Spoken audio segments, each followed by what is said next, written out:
നമസ്കാരം, മലയാളി വാർത്തയിലേക്ക് സ്വാഗതം. സർ നമസ്കാരം. അങ്ങനെ ഒരു 10 വർഷത്തെ ഒരു ഇടവേളയ്ക്ക് ശേഷം ഇന്ന് UDF സർക്കാരിന്റെ ബജറ്റായിരുന്നു. ഒരുപാട് പ്രത്യേകതകളുണ്ട്. വി.ഡി. സതീശൻ അദ്ദേഹത്തിന്റെ കന്നി ബജറ്റാണ് അവതരിപ്പിച്ചിരിക്കുന്നത്. ഒരുപാട് വായന ദിനം കൂടിയാണ്. അതെ, വായനക്കാരനായ വി.ഡി. സതീശൻ ഇന്ന് വായന ദിനത്തിൽ ബജറ്റാണ് അവതരിപ്പിച്ചിരിക്കുന്നത്. അപ്പോൾ ഒരുപാട് പ്രതീക്ഷകൾ ഉണ്ടായിരുന്നു. പലതരത്തിലുള്ള ചർച്ചകളൊക്കെ ഇന്നലെ നടക്കുന്നുണ്ടായിരുന്നു. കാരണം എന്തെങ്കിലും ഒരു വിസ്മയം ഇത്തവണത്തെ ബജറ്റിൽ ഉണ്ടാകുമോ എന്നുള്ളത് എല്ലാവരും ഏറെ ആകാംക്ഷയോടുകൂടി ഉറ്റുനോക്കിയതാണ്. ഒരുപാട് പുതുയുഗം പിറക്കും എന്നുള്ളതായിരുന്നു തെരഞ്ഞെടുപ്പ് വേളകളിലൊക്കെ തന്നെ UDF പ്രചാരണ ക്യാമ്പുകളിലൊക്കെ തന്നെ ഉയർന്നു കേട്ടിട്ടുള്ള ഒരു പദം, പുതുയുഗം പിറക്കും. ഇതോടുകൂടി ഒരു പുതുയുഗം പിറക്കുകയാണ് കേരളത്തിൽ എന്നുള്ളത്. ഏതായാലും ഈ ഒരു ബജറ്റിനെ നമുക്ക് എങ്ങനെ വിലയിരുത്താം സാർ? എന്തൊക്കെയാണ് നമ്മുടെ നാടിന്റെ വികസനത്തിനായിട്ട് UDF സർക്കാർ മുൻപോട്ട് വെച്ചിട്ടുള്ള പദ്ധതികൾ? അതിൽ എന്തൊക്കെ പ്രാവർത്തികമാക്കും എന്നുള്ളത് കൂടി നമ്മൾ പരിശോധിക്കേണ്ടിയിരിക്കുന്നല്ലോ. ഓരോ ബജറ്റിനായിട്ട് ഇത്ര കോടി എന്ന് പറയുന്നുണ്ട്. ഇതിൽ എന്തൊക്കെ ഇനി പ്രാവർത്തികമാക്കാൻ സാധിക്കും എന്നുള്ളത് കൂടി നമ്മൾ വിലയിരുത്തേണ്ടിയിരിക്കുന്നു. അപ്പോൾ നമുക്ക് ഈ ഒരു ബജറ്റിൽ എന്തൊക്കെയാണ് ഏറ്റവും പ്രധാനമായിട്ട് നമുക്ക് പറയാൻ സാധിക്കുന്നത്? അതിൽ എന്തൊക്കെ നടക്കാനുള്ള സാധ്യതകളുണ്ട്?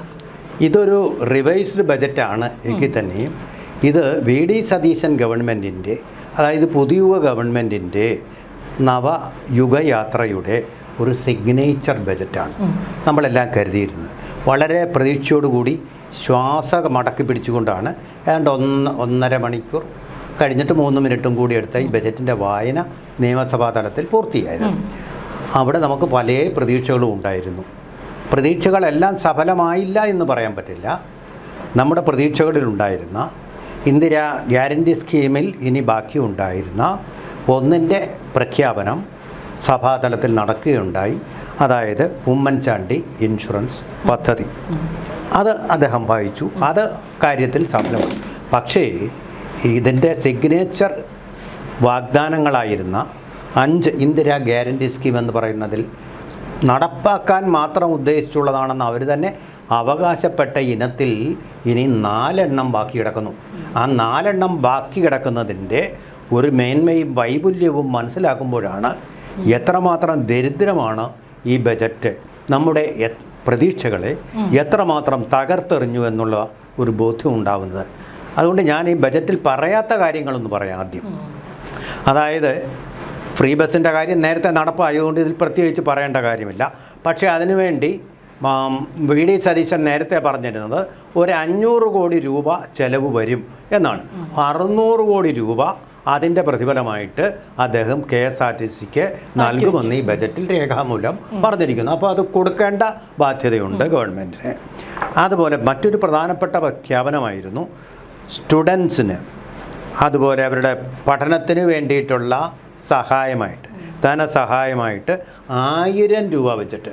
കാരണം അത്യാവശ്യത്തിന് അവനൊരു കൂട്ടുകാരൻ്റെ രീതിയിലുള്ളൊരു മൊബൈൽ വാങ്ങിക്കാനാണെങ്കിലും ആ രീതിയിലുള്ള വസ്ത്രങ്ങൾ വാങ്ങാനാണെങ്കിലും ഇത് വലിയൊരു വൈരുദ്ധ്യമാണ്.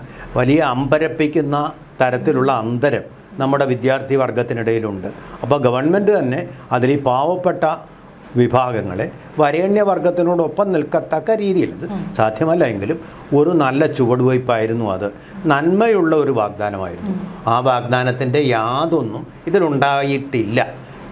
തീർച്ചയായിട്ടും 50,000 കോടി രൂപയുടെ കടത്തിൽ നിൽക്കുന്ന കടബാധ്യതയുള്ള ഒരു ഗവൺമെൻറ്റിന് ഇതൊന്നും സാധ്യമല്ല എന്ന് നമുക്ക് അറിയാമായിരുന്നു. പക്ഷേ ആ വാഗ്ദാനം നടപ്പാക്കാതിരുന്നതിൻ്റെ ഒരു നിരാശ തീർച്ചയായിട്ടും നമ്മുടെ വിദ്യാർത്ഥി സമൂഹത്തിനുണ്ടാവും. അതുപോലെ തന്നെ മറ്റൊന്നാണ് യൂത്ത് എൻ്റർപ്രന്യൂവേഴ്സിനെ യാതൊരു പലിശയുമില്ലാതെ, എൻ്റർപ്രന്യൂവേഴ്സ് എന്ന് പറഞ്ഞാൽ സംരംഭകർ, പുതുതായിട്ടൊരു വ്യവസായം തുടങ്ങാൻ വേണ്ടി വരുന്ന ആൾക്കാർ.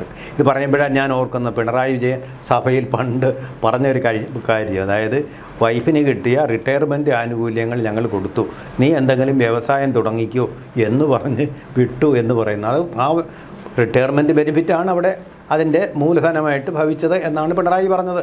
അതിൻ്റെ കേസാണിപ്പോൾ അല്ലേ വലിയ കൊടുമ്പിരിക്കൊണ്ട് നടന്നുകൊണ്ടിരിക്കുന്നത്. അപ്പോൾ അതുപോലെ ഓരോ വിദ്യാർത്ഥിക്കും ഇതുപോലെ 12 ലക്ഷം കോടി രൂപ വെച്ച് മാസം തോറും കിട്ടില്ലെങ്കിലും കാര്യം അവർക്ക് എന്തെങ്കിലും ഒരു സംരംഭം തുടങ്ങാനുള്ള ആസ്തി വേണം. അതിനുവേണ്ടി പലിശയില്ലാതെ ബാങ്കുകൾ കടം കൊടുക്കുന്ന നല്ലൊരു സംരംഭം, അതിനെക്കുറിച്ചുള്ള യാതൊരു മെൻഷനും ഈ റിവൈസ്ഡ് ബജറ്റിൽ VD സതീശൻ പറഞ്ഞിട്ടില്ല എന്നുള്ളത് നമ്മളെ വേദനിപ്പിക്കുന്ന ഒരു കാര്യമാണ്. അപ്പോൾ ഇതിൽ ഒരൊറ്റ സ്കീം മാത്രം, 6 സ്കീമുകളുള്ളതിൽ ഒരൊറ്റ സ്കീം മാത്രമാണ് ബജറ്റിൽ ഉൾപ്പെടുത്തിയിരിക്കുന്നത്. ബാക്കി ഒരെണ്ണം നടപ്പാക്കി കഴിഞ്ഞു, ബാക്കിയുള്ളത് ഇപ്പോഴും ചോദ്യചിഹ്നമായിട്ട് തന്നെ അവശേഷിക്കുന്നു എന്നുള്ളൊരു യാഥാർത്ഥ്യം നമ്മുടെ മുമ്പിലുണ്ട്. അതുപോലെ തന്നെ ഇദ്ദേഹത്തിൻ്റെ ഈ ബജറ്റിൽ നമുക്ക് വായിച്ചെടുക്കാൻ കഴിയുന്ന ഒരു കാര്യം, വിഭവ സമാഹരണത്തിന് വേണ്ടിയിട്ടുള്ള യാതൊരു പരിപാടിയുമില്ല. ധവളപത്രപ്രകാരം കേരളത്തിലെ ഓരോ പൗരനും, അത് കുഞ്ഞുകുട്ടി പരാധീനം മുതൽ വന്ധ്യവയോധികർ വരെ 1.67 ലക്ഷം രൂപ കടവുമായിട്ടാണ് പിറക്കുന്നതും മരിക്കുന്നതുമെല്ലാം തന്നെ. അത്രമാത്രം കടബാധ്യതയാണ് ഇക്കാലം അത്രയും കേരളം ഭരിച്ച ഇടതു വലതു മുന്നണികൾ ജനങ്ങൾക്ക് മേലേൽപ്പിച്ചിരിക്കുന്നത്. അതൊന്നും നികത്തിക്കൊണ്ടുവരാൻ കടബാധ്യതയിൽ, ഈ കടക്കണിയിൽ നിന്ന് രക്ഷിക്കാൻ എന്തു വേണം? വിഭവ സമാഹരണം വേണം. വിഭവ സമാഹരണം എന്ന് പറഞ്ഞാൽ എന്താണ് വാസ്തവത്തിൽ കേരളത്തിന് ചെയ്യാൻ കഴിയുക?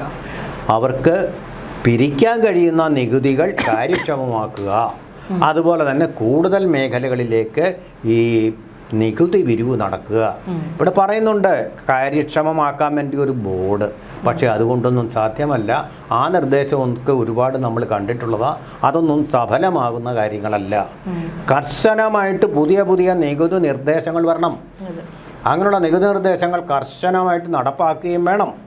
അതിനുള്ള യാതൊരു ഇച്ഛാശക്തിയും ഈ ബജറ്റിൽ പ്രതിഫലിച്ച് കാണുന്നില്ല എന്നുള്ളതാണ്. കാരണം പണമില്ലെങ്കിൽ നമുക്ക് യാതൊന്നും സാധിക്കുകയില്ല. പണം ഫ്രീ ആയിട്ട് ഫ്ലോ ചെയ്യണമെങ്കിൽ, നികുതി കൂടാതെ കിട്ടണമെങ്കിൽ വേറൊരു മാർഗം തീർച്ചയായിട്ടും ഉണ്ട്. എന്താ? നമ്മൾ ധവളപത്രത്തിൽ തന്നെ കണ്ടതാണ്. നമ്മുടെ 40 പൊതുമേഖലാ സ്ഥാപനങ്ങൾ മുഴുക്കടത്തിലാണ് എന്ന് പറഞ്ഞാൽ കേരളത്തിലെ ഓരോ പൗരനും അവൻ്റെ നികുതി പണം ആ നഷ്ടം നികത്താൻ വേണ്ടി കൊടുക്കുകയാണ് എന്ന് പറഞ്ഞാൽ അത് ഉത്പാദനക്ഷമമായ മേഖലകളിലേക്ക് കൊണ്ടുവരാൻ നമുക്ക് കഴിയുന്നില്ല. അവരെ വെള്ളത്തിൽ മുങ്ങിത്താഴിൽ നിന്ന് കരകയറ്റാൻ വേണ്ടി നമ്മുടെ വിഭവ ശേഷി നമ്മൾ ഉപയോഗിച്ചുകൊണ്ടിരിക്കുകയാണെന്നാണ്. അവിടെ നമ്മൾ ചെയ്യേണ്ട ഒരു കാര്യം, കേരളം എന്ന് പറഞ്ഞാൽ നോർഡിക് രാജ്യങ്ങളുടെ മോഡലിലുള്ള, അതായത് നോർവേ, സ്വീഡൻ, നെതർലാൻഡ്സ് തുടങ്ങിയ രാജ്യങ്ങളുടെ മോഡലിലുള്ള ഒരു രാജ്യമാണ്. അപ്പോൾ അതിൻ്റെ ഇക്കോണമി അവിടെ വികസിപ്പിക്കേണ്ട അതേ രീതിയിലാണ്. ആ ലിബറൽ ഇക്കോണമി എന്ന് പറയും. ഇത് കോൺഗ്രസ്സിന് യാതൊരു പശ്ചാത്താപവും തോന്നേണ്ട കാര്യമില്ല. മൻമോഹൻ സിംഗ് ധനമന്ത്രിയായിരുന്ന കാലത്ത് തുടങ്ങി വെച്ച ഒന്നാണ് ഉദാരവൽക്കരണം എന്ന് പറയുന്നത്. മനുഷ്യ മുഖത്തോടു കൂടിയ ഉദാരീകരണം എന്നാണ് അദ്ദേഹം അന്ന് ബജറ്റ് അവതരിപ്പിച്ചുകൊണ്ട് പറഞ്ഞ വാക്യം, ആ ഫ്രേസ്. അതേ രീതിയിലുള്ള ലിബറലൈസേഷൻ, ഉദാരവൽക്കരണം തന്നെയാണ് നമുക്കുള്ള ശാശ്വതമായ പരിഹാരം. നോർഡിക് രാജ്യങ്ങളെല്ലാം അങ്ങനെയാണ് ഉയർന്ന സമ്പദ് വ്യവസ്ഥയിലേക്ക് കുതിച്ചു പൊങ്ങിയത്. നമുക്ക് പശ്ചാത്താപം വേണ്ടെന്ന് മാത്രമല്ല, നമ്മുടെ തൊട്ടടുത്ത് മധുര മനോഹര സോഷ്യലിസ്റ്റ് രാജ്യമെന്ന് കമ്മ്യൂണിസ്റ്റുകാർ വാഴ്ത്തിപ്പാടുന്ന ചൈനയിലും അത് തന്നെയാണ് നടന്നുകൊണ്ടിരിക്കുന്നത്. അവിടെ കോടിക്കണക്കിന് തൊഴിലാളികളെയാണ് പൊതുമേഖലാ സ്ഥാപനങ്ങളിൽ നിന്ന് പിരിച്ചുവിട്ടുകൊണ്ട് അത് ഡൈവസ്റ്റ് ചെയ്തുകൊണ്ടിരിക്കുന്നത്. ഡൈവസ്റ്റ് എന്ന് പറഞ്ഞാൽ ഡിസ്ഇൻവെസ്റ്റ്മെൻറ്റ് നമ്മൾ പറയുന്ന വാക്കിൻ്റെ ശരിക്കുള്ള രൂപമാണ്. അതായത് അത് വിറ്റഴിക്കുന്നത്, അതിൻ്റെ അസറ്റുകൾ വിറ്റഴിച്ചുകൊണ്ട് ഗവൺമെൻറ് പണമുണ്ടാക്കുന്നു. സ്വകാര്യ മുതലാളിമാർ അത് വാങ്ങിച്ചിട്ട് നഷ്ടമില്ലാത്ത രീതിയിൽ നടത്തുന്നു. അതുതന്നെയാണ് മൻമോഹൻ സിംഗ് കൊണ്ടുവന്നത്. നരസിംഹറാവു അദ്ദേഹത്തെ ധനകാര്യ മന്ത്രിയായിരുത്തി കൊണ്ടുവന്നത്. പിന്നെ ധനകാര്യമന്ത്രി പ്രധാനമന്ത്രിയായപ്പോഴും ഇത് നടത്തിക്കൊണ്ടുവരുന്നത് ഇപ്പോൾ മൻമോഹൻ സിംഗും അത് തന്നെയാണ് തുടർന്നു കൊണ്ടുപോകുന്നത്, കൂടുതൽ സ്ട്രക്ചറൽ റിഫോംസിലേക്ക്.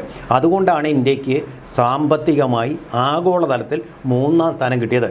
നമ്മളിങ്ങനെ പഴയതുപോലെയുള്ള ഒരു ലൈസൻസ് രാജ് റഷ്യയുമായിട്ട് അവശേഷിച്ചിരുന്നുവെങ്കിൽ ഇതൊന്നുപോലും നടക്കുകയില്ല. പട്ടിണിയും പരിവട്ടവും പ്രതിഷേധങ്ങളും അമർഷങ്ങളുമായിട്ട് പുകയുന്ന ഒരു 150 കോടി ജനങ്ങളുടെ കൂട്ടായ്മയായിട്ട് തന്നെ ഇന്ത്യ അവശേഷിച്ചിരിക്കുകയായിരുന്നു. അതുകൊണ്ട് ഈ പുതുയുഗ രഥനായകനായിട്ടുള്ള വി.ഡി. സതീശൻ ചെയ്യേണ്ടിയിരുന്നത് കേരളത്തിലെ ഈ 3 കോടി ജനങ്ങളുടെ വെൽഫെയറിന് വേണ്ടിയിട്ട് കടുത്ത നടപടികളിലേക്ക് പോകേണ്ടിയിരുന്നു. നെഹ്റുവിയൻ സോഷ്യലിസം എന്നൊന്നും പറഞ്ഞിട്ട് യാതൊരു കാര്യമില്ല. മൻമോഹനോമിക്സ് എന്ന് പറയുന്ന ഇക്കോണമിയിലേക്ക് വന്നെങ്കിൽ മാത്രമേ പരിഹാരം ഉണ്ടാവൂ എന്ന് ലോകം തെളിയിച്ചു കഴിഞ്ഞിരിക്കുന്ന കാര്യമാണ്. ആ ലിബറലൈസേഷനിലേക്ക്, ഉദാരവത്കരണത്തിലേക്ക് പോയേ പറ്റൂ. അതിനുള്ള ഒരു നടപടിയും ഇതിനകത്ത് പറഞ്ഞു കണ്ടില്ല. അങ്ങനെ വരില്ലാത്ത പക്ഷം വെറും കോസ്മെറ്റിക് ചേഞ്ചസ് മാത്രമാണ് വരുന്നത്. ഇപ്പോൾ നമ്മുടെ ആഴത്തിലുള്ള ഒരു മുറിവേറ്റ ആളിൻ്റെ മുഖത്ത് കുറച്ച് പൗഡർ ഇട്ടുകൊണ്ട് എന്തെങ്കിലും ഒരു പ്രശ്നം ഉണ്ടാവും, പ്രയോജനം ഉണ്ടാവും. അത് കഴുകി വൃത്തിയാക്കി അത് ഡ്രസ്സ് ചെയ്യണം. അതിനുള്ള യാതൊരു നടപടികളും ഇച്ഛാശക്തിയും നമുക്ക് ഇതിനകത്ത് കാണാൻ കഴിയുന്നില്ല. തീർച്ചയായിട്ടും അദ്ദേഹത്തിൻ്റെ സുഹൃത്തായിട്ടുള്ള സലീം കുമാറിന് വേണ്ടി 1 കോടി രൂപയുടെ ഒരു സ്മാരകം പണിയുന്നു. നല്ല കാര്യം തന്നെ. കാരണം അടുത്തിടെ മരിച്ച സലീം കുമാറിൻ്റെ മരണം അതെന്ത് കാരണത്താലായാലും ശരി നമ്മളെ ഒരുപാട് വേദനിപ്പിക്കുന്ന കാര്യമാണ്. അത് ചെയ്ത സാംസ്കാരിക രംഗത്ത് അദ്ദേഹത്തിന് തീർച്ചയായിട്ടും ഒരു ഖ്യാതി നേടി കൊടുക്കുന്ന കാര്യം തന്നെയാണ്. അതുപോലെ അദ്ദേഹം പറഞ്ഞ മറ്റൊരു കാര്യം, ഞാൻ എല്ലാമൊന്നും നമുക്ക് വിസ്തരിക്കാൻ സമയമില്ല, നമ്മുടെ സമയപ്പെടുത്തി ചില കാര്യങ്ങൾ. മിഷൻ സമുദ്ര ആ ഒരു ഏകദേശം നമ്മുടെ കേരളത്തിൻ്റെ 600 കിലോമീറ്റർ വരുന്ന തീരദേശ മേഖലകളിൽ വലിയൊരു വികസനം, പ്രത്യേകിച്ച് അദ്ദേഹം തുറമുഖ വകുപ്പിൻ്റെ ചുമതല കൂടി അദ്ദേഹത്തിനുള്ളത് കൊണ്ടായിരിക്കാം ആ മേഖലയിൽ ഊന്നിക്കൊണ്ടുള്ള ഒരു വികസനത്തെ കുറിച്ചിട്ട് അദ്ദേഹം സംസാരിക്കുന്നുണ്ട്. അതായത് ഏകദേശം 600 കിലോമീറ്റർ തീരദേശത്ത് 2 അന്താരാഷ്ട്ര തുറമുഖങ്ങളും അതുപോലെ ഒരു കണ്ടെയ്നർ ട്രാൻസ്ഷിപ്മെന്റ് ടെർമിനലും 17 നോൺ മേജർ തുറമുഖങ്ങളും പിന്നെ ജലസ്രോതസ്സുകൾ തുടങ്ങിയിട്ട് ഒരു 5 വർഷത്തിനുള്ളിൽ ഒരു പോർട്ട് സിറ്റി ആക്കാനുള്ള ഒരു ഇത് നമുക്കിവിടെ വിഴിഞ്ഞത്ത് തന്നെ നമുക്കവിടെ പണി നടക്കുമ്പോൾ നമുക്കറിയാം തീരദേശ മേഖലകളിലൊക്കെ തന്നെ വലിയ പ്രതിഷേധങ്ങളാണ് നടന്നിട്ടുണ്ടായിരുന്നത്. പക്ഷേ അത് കൊണ്ടുവരുന്ന ഗുണങ്ങൾ ഭാവിയിൽ അത് ഒരുപാട് വലുതാണ് എന്നുള്ളതും അറിയാം. അപ്പോൾ ഒരു 600 കിലോമീറ്റർ വരുന്ന തീരദേശ മേഖലകളിൽ ആ ഒരു മേഖല കേന്ദ്രീകരിച്ചു കൊണ്ടൊരു വികസന പ്രവർത്തനം അത് ബാലൻസ് ചെയ്തിട്ടുണ്ട് അദ്ദേഹം. കാരണം അതിൻ്റെ ഫലമായിട്ട് ഇപ്പോൾ കൃഷ്ണേന്ദു സൂചിപ്പിച്ച ഈ തുറമുഖം വിഴിഞ്ഞത്ത് വികസിപ്പിച്ചതിൻ്റെ ഫലമായിട്ട് മുതലപ്പുഴയിൽ വമ്പിച്ച തിരമാലകൾ, കാറ്റ് ഇതൊക്കെ വന്നിട്ട് മത്സ്യത്തൊഴിലാളികൾ പലരും മരിക്കുന്ന ഒരവസ്ഥയുണ്ട്. വളരെ ഖേദകരം. അപ്പോൾ അത് അദ്ദേഹം അഡ്രസ്സ് ചെയ്തിട്ടുണ്ട്. അതിന് പരിഹാരം ഉണ്ടാക്കുമെന്ന് ഈ ബജറ്റിൽ വാഗ്ദാനം ചെയ്തു. അങ്ങനെ ബാലൻസ് ചെയ്തു. പക്ഷേ ഒരു കാര്യമുള്ളത് എനിക്ക് തിരി വരുന്നത്, ഈ വിഴിഞ്ഞമാണ് അവർക്ക് ഇതിനെല്ലാം ആവേശം പകർന്നത്. വിഴിഞ്ഞത്തിൻ്റെ വിജയം വിഴിഞ്ഞ ഒരു പരാജയമായിരിക്കും എന്ന് മാത്രമല്ല, ഈ വി.ഡി. സതീശൻ്റെ നേതാവ് രാഹുൽ ഗാന്ധി എന്താ പറഞ്ഞുകൊണ്ടിരിക്കുന്നത്? ഇവിടെ കേന്ദ്ര ഗവൺമെൻറ് വളർത്തിക്കൊണ്ടിരിക്കുന്നത് അദാനി, അംബാനി ഇവരെയൊക്കെയാണ്. ഈ അദാനി ഇല്ലെങ്കിൽ ഈ തുറമുഖം ഇതുപോലെ വികസിപ്പിക്കാൻ ആരെങ്കിലും വരുമോ? തിരുവനന്തപുരം വിമാനത്താവളം ഇതുപോലെ വികസിപ്പിക്കാൻ ആരെങ്കിലും വരുമോ? അതാണ് ഞാൻ പറഞ്ഞത്, ലിബറലൈസേഷൻ, ഉദാരീകരണം അതിൻ്റെ പ്രയോജനങ്ങളിലൊന്നാണ് ഇവിടെ നമ്മൾ കണ്ടുകൊണ്ടിരിക്കുന്നത്. അതുപോലെ കേരളത്തിലും ഏതെങ്കിലും ഒരു മുതലാളി വിചാരിച്ചു കഴിഞ്ഞാൽ തീർച്ചയായിട്ടും ആ തരത്തിൽ നമ്മളെ അഭിവൃദ്ധിപ്പെടുത്താൻ കഴിയും. വാസ്തവത്തിൽ EMSൻ്റെ ഗവൺമെൻറ് പോലും ആ തരത്തിലൊരു ശ്രമം നടത്തിയിരുന്നു എന്നുള്ളതാണ് സത്യം. ബിർളെ മാവൂർ റയോൺസ് ഇൻഡസ്ട്രിക്ക് വേണ്ടിയിട്ട് മുള വെട്ടിക്കൊടുക്കാമെന്ന് പറഞ്ഞിട്ട് കേരളത്തിലേക്ക് ക്ഷണിച്ചു. പക്ഷേ പരിസ്ഥിതിയെക്കുറിച്ചുള്ള ഒരു അവബോധമില്ലാത്തതുകൊണ്ട്, അതിനെക്കുറിച്ചൊരു പഠനമില്ലാത്തതുകൊണ്ട് അത് പൊളിഞ്ഞും പോയി. നമ്മുടെ ഈറ്റക്കാടുകൾ നഷ്ടപ്പെട്ടു പോയി. അതുപോലെ തന്നെ നമ്മുടെ അവിടുത്തെ പുഴ മലിനീകൃതമായി പോവുകയും മത്സ്യങ്ങൾ ചത്തുപോവുകയും ചെയ്യും. അപ്പോൾ പരിസ്ഥിതി ആഘാത പഠനം കൂടി നടത്തി ഇത്തരം പ്രവർത്തികൾ കൊണ്ടുവരണം. അതാണ് വിഴിഞ്ഞത്തിൻ്റെ പഠനം നടത്തിയിട്ടുണ്ടെങ്കിലും മുതലപ്പുഴി നമ്മൾ മുൻകൂട്ടി കണ്ടില്ല എന്നുള്ളതാണ്. ഈ തുറമുഖങ്ങളെല്ലാം ചേർത്തിട്ട് നല്ല രീതിയിലുള്ള ഗതാഗതം നടപ്പാക്കുകയാണെങ്കിൽ നമ്മുടെ റോഡിലെ ട്രാൻസ്പോർട്ടിൻ്റെ, പ്രത്യേകിച്ച് കാർഗോ ട്രാൻസ്പോർട്ടിൻ്റെ സ്ട്രെസ്സ് നല്ല വിധത്തിൽ കുറയ്ക്കാൻ കഴിയും. അതൊരു നല്ല മാർഗനിർദ്ദേശമാണ്. സമുദ്ര വിഷൻ അല്ലേ, സമുദ്ര വിഷൻ എന്നുള്ള അദ്ദേഹം നേരത്തെ തന്നെ പറഞ്ഞിരുന്ന കാര്യമാണ്. ആ തരത്തിലുള്ളൊരു പദ്ധതിക്ക് വേണ്ടിയിട്ട്. പക്ഷേ ഇതിന് തുക വകയിരുത്തുമ്പോൾ അത് എവിടുന്ന് വരുമെന്നുള്ളൊരു കാര്യം, നമുക്ക് ഒരു കാര്യം മാത്രമേ ബാക്കിയുള്ളൂ. അദാനിയെ പോലുള്ള മുതലാളിമാരെ ക്ഷണിച്ച് ഇത് നിർവഹിപ്പിക്കുക എന്നുള്ള മാർഗമല്ലാതെ നമുക്ക് എത്രയോ പേർക്കാണിപ്പോൾ നമുക്ക് വിഴിഞ്ഞത്ത് തൊഴിൽ കൊടുക്കാൻ പറ്റിയിട്ടുള്ളത്.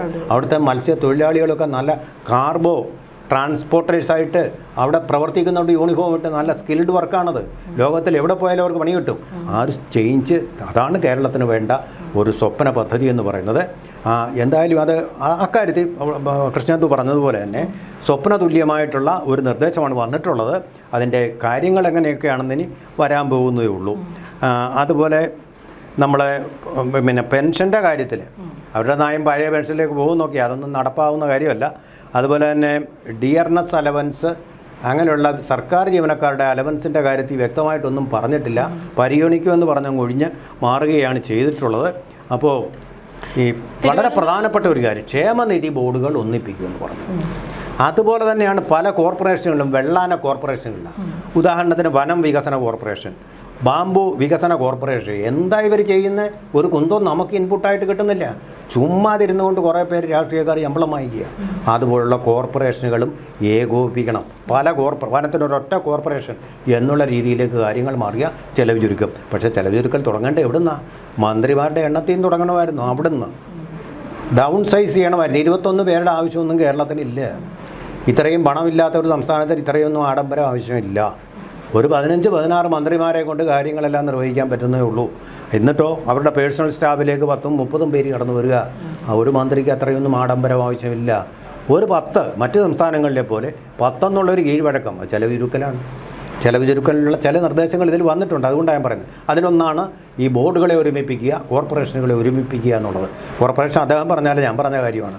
അവയെ ഏകോപിപ്പിച്ച് അവർ ചെയർമാൻമാർക്ക് സർക്കാർ വക കാറ്, അതുപോലെ തന്നെ ഉദ്യോഗസ്ഥന്മാർ, ഇതൊക്കെ വെറുതെ ആവശ്യമില്ലാതെ കൊടുക്കാനുള്ള പണം നമുക്കുണ്ടോ? നമുക്കതിന് മുടക്കാൻ വേണ്ടിയിട്ടുള്ള പണമില്ലെന്നുള്ളതാണ് സത്യം.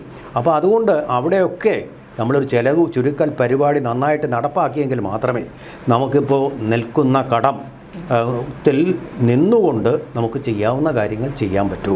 അതുപോലെ തന്നെ ഇപ്പോൾ ഇലക്ട്രിക് കാറിൻ്റെ നികുതി കുറയ്ക്കുന്നു.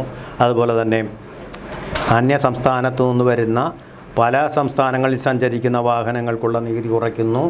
ശരിയാണ്. ഇത് നികുതി കുറച്ച് കഴിഞ്ഞാൽ ഇതൊക്കെ ഓഫ് ഷോറായിട്ടുള്ള രജിസ്ട്രേഷനുകൾ കുറയും. അതായത് കേരളത്തിന് പുറത്ത് പോണ്ടിച്ചേരി അങ്ങനെയുള്ള സ്ഥലങ്ങളിൽ പോയി രജിസ്ട്രേഷൻ ചെയ്യുന്ന പരിപാടി കുറയും. കേരളത്തിലെ റോഡ് ട്രാൻസ്പോർട്ട് വകുപ്പിന് തന്നെ അത് കിട്ടുമെന്നുള്ളത് ശരിയാണ്. പക്ഷേ അത് സഫലമാവുമോ എന്നുള്ളത് കണ്ടറിയണം. പക്ഷേ നികുതി ഇത് വേസ്ഡ് ബജറ്റാണ് തീർച്ചയായിട്ടും. എങ്കിലും നികുതി നിർദ്ദേശങ്ങൾ കാര്യമായിട്ടൊന്നും വന്നില്ല. നികുതികളില്ലാതെ നമുക്ക് പിടിച്ചു നിൽക്കാൻ പറ്റുകയില്ല. തിരുവനന്തപുരത്തും കോഴിക്കോടും ലൈറ്റ് മെട്രോ അത് എത്രയോ ബജറ്റുകളായിട്ട് പറയുന്ന വലിയ കാര്യം തന്നെ. ഞാനെന്ന് പറയാനും തിരുവനന്തപുരത്ത് ഒരു ഹൈക്കോടതി ബെഞ്ച് അതിനു മുമ്പേ നമ്മൾ പറഞ്ഞു തുടങ്ങിയതാണ്. ഇപ്പോൾ ആർബിട്രേഷൻ കോടതി ഒരെണ്ണം കൊച്ചിയിൽ വന്നിട്ടുണ്ട്. എന്തുകൊണ്ട് ഈ ഹൈക്കോടതി ബെഞ്ച് ഫയലിംഗ് സൗകര്യത്തോടുകൂടി ഒന്ന് തിരുവനന്തപുരത്ത് വരുന്നില്ല? അതിൻ്റെ കാരണമെങ്കിലും അറിയാൻ നമ്മൾ ബാധ്യസ്ഥരല്ലേ. അതുപോലെ AIMS ഒക്കെ അത്യാവശ്യം 2 മെഡിക്കൽ കോളേജ് തിരുവനന്തപുരത്ത് വരുന്നത് നല്ലത് തന്നെ. ഹരിപ്പാട് കാസർകോട്ടെ മെഡിക്കൽ കോളേജ് വളരെ മോശമെന്നും പറയുന്നു. എന്നാൽ കാസർകോട്ടേക്ക് ഒരു AIMS കൊണ്ടുവരാൻ വേണ്ടിയുള്ള സ്ഥലം എടുത്തു കൊടുക്കുമെന്നൊരു നിർദ്ദേശം, അതിനുവേണ്ടി സമ്മർദ്ദം ചെലുത്തുമെന്നൊന്ന് പറഞ്ഞാൽ നമ്മൾ എത്രയോ കാലമായിട്ട് കാത്തിരിക്കുന്ന സംഗതിയാണിത്. അതൊന്നും നടക്കുന്നില്ല. അത് റെയിൽവേയുടെ പണ്ട് പറയുന്ന ഒരു കാര്യമാണ്. റെയിൽവേയുടെ ആഭിമുഖ്യത്തിൽ തിരുവനന്തപുരത്ത് എല്ലാവർക്കും ചികിത്സ കിട്ടുന്ന ഒരു ആശുപത്രി ഇന്ന് വരെ അത് യാഥാർത്ഥ്യമായിട്ടില്ല. നമ്മളെ കൊണ്ടാണ് ഏറ്റവും കൂടുതൽ കാർഗോ ട്രാൻസ്പോർട്ടും അതുപോലെ യാത്രക്കാർ കൃത്യമായിട്ട് ടിക്കറ്റ് എടുത്ത് യാത്രയും ചെയ്യുന്ന ഒരു സോണിൽപ്പെട്ട ആൾക്കാരാണ് നമ്മൾ. എന്നിട്ടും ആ കാര്യങ്ങളൊന്നും അത് തീർച്ചയായിട്ടും കേന്ദ്ര ബജറ്റിൽ വരേണ്ട കാര്യം തന്നെയാണ്. പക്ഷേ അതിനു വേണ്ടിയിട്ടുള്ള നമ്മുടെ ഭാഗത്തുനിന്ന് ചില ഗൃഹപാഠങ്ങൾ ചെയ്യാനുണ്ട്. നമ്മൾ സ്ഥലം എടുത്തു കൊടുക്കണം. ആ കാര്യങ്ങൾ നമുക്ക് തീർച്ചയായിട്ടും ഇതിനകത്ത് ഉൾപ്പെടുത്താൻ കഴിയുന്ന ആ കാര്യങ്ങളൊന്നും ഉൾപ്പെടുത്തിയിട്ടുമില്ല. ഇതിലൊക്കെ പ്രധാനമെന്ന് പറഞ്ഞാൽ 20,000 കോടി രൂപ നമ്മുടെ നിത്യനിദാന വൃത്തികൾക്കായിട്ട് വേണം. അതെവിടെ നിന്ന് വരുമെന്നുള്ളത് ഈ ബജറ്റിൽ നമുക്ക് വ്യക്തമാകുന്നില്ല. വാസ്തവം പറഞ്ഞാൽ ഇത് ചില സ്വപ്നങ്ങളുടെ ഒരു ബജറ്റ് മാത്രമാണ്, ആ യാഥാർത്ഥ്യങ്ങളുടെ ബജറ്റല്ല എന്ന് തന്നെ പറയേണ്ടി വരും. തുടർന്നുള്ള ചർച്ചകളിൽ എന്തായാലും നമുക്കിതിൻ്റെ അനുരണനങ്ങൾ അറിയാൻ കഴിയുമെന്നാണ് പ്രതീക്ഷിക്കുന്നത്. തീർച്ചയായിട്ടും അദ്ദേഹത്തിൻ്റെ പുതുയുഗ ബജറ്റ് ഒറ്റ കാര്യം മാത്രം പറയാം, പ്രതീക്ഷിച്ചതുപോലെ അത്ര വിസ്മയങ്ങളൊന്നും സൃഷ്ടിച്ചിട്ടില്ല. അദ്ദേഹത്തിൻ്റെ വിസ്മയം തന്നെയായിരുന്നു. പക്ഷേ ബജറ്റിലെ വകയിരുത്തലുകൾ അത്ര വലിയ വിസ്മയങ്ങൾ പകരുന്നവയല്ല. ഇനിയിപ്പോ സാർ പറഞ്ഞാൽ നമുക്ക് എല്ലാം ഡീറ്റെയിൽ ആയിട്ട് പറയാൻ പറ്റില്ല, സമയം കിട്ടില്ല. തീർച്ചയായിട്ടും ഒരു VD സതീശൻ സർക്കാർ അല്ലെങ്കിൽ അവർ പ്രചാരണ സമയത്തൊക്കെ മുന്നോട്ട് വെച്ചിട്ടുള്ള ഈ ഒരു നവകേരളം ഇതൊരൊറ്റ ബജറ്റ് കൊണ്ട് നടപ്പിലാക്കാൻ സാധിക്കുന്ന ഒന്നല്ല. എന്തായാലും അതിനൊരു തുടക്കം എന്നോണം നമുക്കിതിനെ കാണാം. പക്ഷേ അപ്പോഴും അതിലും പല പ്രാക്ടിക്കലായിട്ട് സാധ്യമല്ലാത്ത പല കാര്യങ്ങളുണ്ട്. എന്നാൽ അനായാസം തന്നെ സർക്കാർ ഒന്ന് കടുപ്പിച്ചു കഴിഞ്ഞാൽ നടപ്പിലാക്കാൻ പറ്റുന്ന പല പദ്ധതികളുമുണ്ട്. തീർച്ചയായിട്ടും ഇനി അങ്ങോട്ടുള്ള ഈ ഒരു ബജറ്റിൽ പറഞ്ഞിട്ടുള്ള കാര്യങ്ങൾ എത്രത്തോളം ഈ ഒരു സർക്കാരിനെ കൊണ്ട് നടപ്പിലാക്കാൻ സാധിക്കുമെന്നുള്ളതൊക്കെ തന്നെ ഇനി നമുക്ക് വരും വർഷങ്ങളിൽ കണ്ടറിയേണ്ടതാണ്. ഇതിലും പല ഭാഗത്തു നിന്നും ഈ പറഞ്ഞ പോലെ ഇപ്പോൾ ഉള്ള ഒരു സ്വീകാര്യതയൊന്നും ഈ പദ്ധതികൾ പലത് നടപ്പിലാക്കാൻ പോകുമ്പോൾ ജനങ്ങളുടെ ഭാഗത്തു നിന്നുണ്ടാകണമെന്നില്ല. തീർച്ചയായിട്ടും നമുക്കറിയാം, ഒരു സംഭവം മുന്നോട്ട് വയ്ക്കുമ്പോൾ ഒരു സൈഡിൽ നിന്ന് വിമർശനങ്ങൾ ഉണ്ടാകും. അതിനെ ഒരു പരിഹാരം കണ്ടെത്തേണ്ടതും സർക്കാർ തന്നെയാണ്. അപ്പൊ പല കോണുകളിൽ നിന്നും പല പദ്ധതികളും നടപ്പിലാക്കുമ്പോൾ വിമർശനങ്ങളും അതുപോലെ അതിനെ പരിഹസിക്കുന്നവരൊക്കെ തന്നെ ഉണ്ടാകും. തീർച്ചയായിട്ടും നമുക്ക് കാത്തിരുന്ന് തന്നെ കാണാം. നമ്മൾ ഒരു കാര്യം കൂടെ പറയാം അവസാനമായിട്ട്. സാധാരണഗതിയിൽ ബജറ്റിൽ തോമസ് ഐസക്കുമാണെങ്കിൽ ON കുറുപ്പിനെയും മറ്റ് കവികളെയും എല്ലാം കോട്ട് ചെയ്യാറുണ്ട്. അങ്ങനെയുള്ള അദ്ദേഹം വലിയ ഇന്ന് വായന ദിനമാണ്, വലിയൊരു വായനക്കാരനാണെങ്കിലും അങ്ങനെയുള്ള യാതൊരു ഉദ്ധരണികളും പറഞ്ഞില്ല. അവസാനം നമ്മുടെ രാഷ്ട്രശില്പിയായ ജവഹർലാൽ നെഹ്റുവിൻ്റെ ആ സ്വാതന്ത്ര്യ ദിനത്തിൽ ആദ്യത്തെ നമ്മുടെ സ്വാതന്ത്ര്യ ദിനത്തിൽ നടത്തിയ ആകാശവാണിയിൽ നടത്തിയ പ്രഭാഷണത്തിൽ നിന്നുള്ള ആദ്യത്തെ വാക്യമാണ് അദ്ദേഹം ഉദ്ധരിച്ചത്, ട്രിസ്റ്റ് വിത്ത് ഡെസ്റ്റിനി.